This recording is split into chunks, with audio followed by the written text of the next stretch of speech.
With KCON Japan having wrapped up just a little over a week ago, I thought it would be fun to share my opinions on the individual group performances that I really liked. I am doing these for the groups that I like, but if there is another group that you want me to talk about or share the entire performance video for, then comment them below. Truth be told, this is me trying to find a loophole around sharing the entire performance video for KCON. I have honestly tried every single way to put it up, and CJENM has found every single way to block it, which is honestly so frustrating because they themselves won't put up the entire performance video till like months after it happens.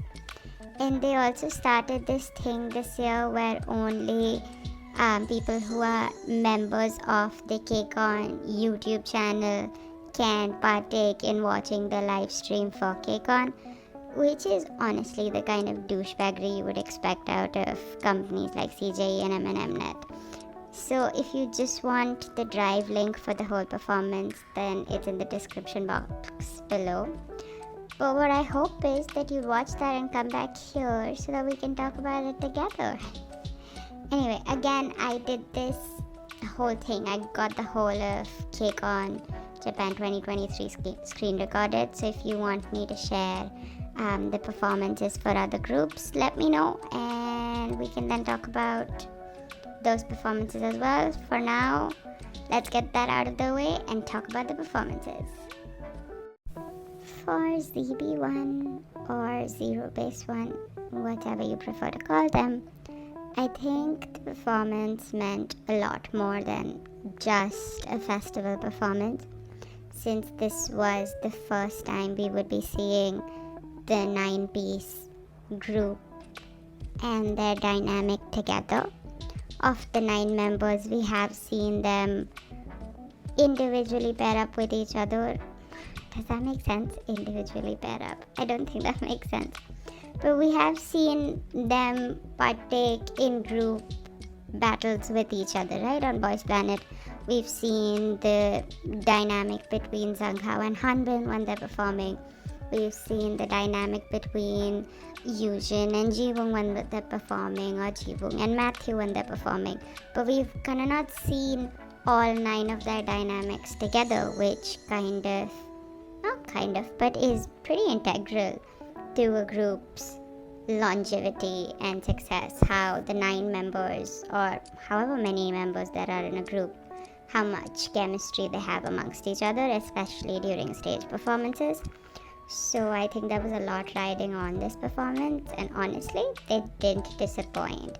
They do not seem like a pre-debut group, because they are essentially a pre-debut group, although you can technically call them a recently debuted group, but they didn't feel like either of those. They felt like they'd been doing this for a while, and I think it is a great testament to how 9 of them have interacted with each other multiple times throughout the 3-4 months that the show was being shot, and how each of their personalities just blends in with each other. So that really resonated in the performance.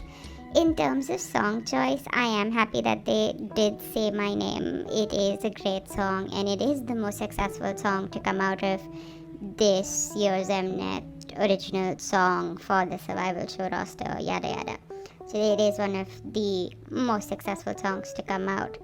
But it's also really telling of what direction they want the group to go into later on. So I feel like the group is going to do a more brighter, more cuter, more, gentle concept, if that makes sense. So saying My Name was good. I still don't think Ricky fits that concept as much, the whole brighter concept. So he did, to me personally, feel a little out of place in the Say My Name performance. I felt that way about Jiwoong as well initially when I saw him in Say My Name, but I feel like because I've watched that performance so much, I've kind of neutralized to it. So I think if I would have just watched this performance with him performing Say My Name for the first time, I would have felt the same way I feel about Ricky with Jiwoong as well. But because I've kind of gotten used to him with Say My Name, it doesn't feel that way. And if they were gonna do brighter songs, why didn't they do Jelly Pop?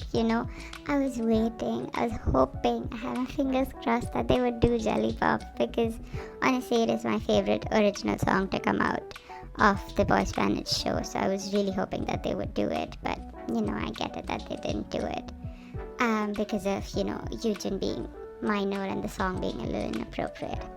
But the Say My Name performance was nice. And then we got the OT9 version of Here I Am, which I'm so happy to finally see Zhonghao get that killing part, which he has literally been trying for, but he finally got it. And I think he does do a very good job at the center. I think they do a very good job at balancing him and Sung Hanbin in the center, because they both are pretty strong center candidates, even though sometimes I feel like Hanbin is better than Zhonghao at being the center. Zhonghao will do something and that'll completely change my mind. So I like how they balanced the two of them in the center positions. But yeah, overall I thought the performance was good. My biggest ick throughout the performance was their outfits. You can clearly see the budget drop, and I feel so bad in saying that, but like Wake One Entertainment's budget for their outfits and Mnet's budget for their outfits was very prevalent, and I'm not the only person who feels this way. There are lots of memes about this. But yeah, it is a little disheartening to think about that in the long run. I feel like that will also affect, the music video quality, the stages that they have and stuff. But I don't know, the white pants were just too white. You know what I'm saying? Like, they were too in your face white, if that makes sense. But yeah, that's about it in terms of what I feel about the performance. Do share your thoughts. I want this to be as interactive as possible, because I would love to hear what you have to say as well. So yeah, that's all from me. Bye.